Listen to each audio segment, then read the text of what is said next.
بسم اللہ الرحمن الرحیم۔ قارون اور اس کی ہلاکت۔ حضرت موسیٰ علیہ السلام کو جن مخالف طاقتوں کا سامنا کرنا پڑا ان میں سے ایک قارون کا نام بھی ہے۔ قارون حضرت موسیٰ علیہ السلام کا چچا زاد بھائی تھا۔ اللہ تبارک و تعالیٰ نے اسے اس قدر مال اور دولت عطا کیا تھا کہ اس کے خزانے کی چابیاں بڑے بڑے طاقتور پہلوان مل کر اٹھایا کرتے تھے۔ قارون دولت کے نشے میں اللہ تبارک و تعالیٰ کو بھول گیا اور بڑا مغرور ہو گیا۔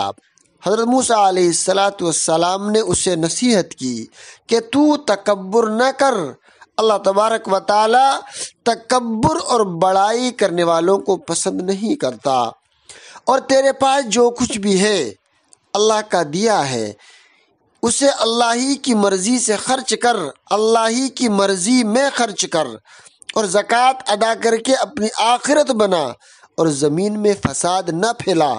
مگر قارون پر ان تمام نصیحتوں کا کوئی اثر نہ ہوا۔ وہ کہنے لگا، یہ دولت تو میں نے اپنی قوت بازو سے کمائی ہے، اس میں کسی کا حق نہیں۔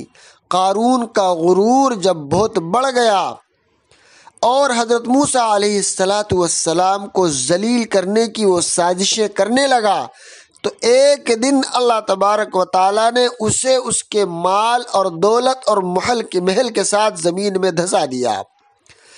اللہ تبارک و تعالیٰ کے عذاب سے اسے کوئی بچا نہ سکا۔ لوگوں نے اس کی اس افسوسناک موت سے سبق لیا اور اللہ تبارک و تعالیٰ کی طرف متوجہ ہو گئے۔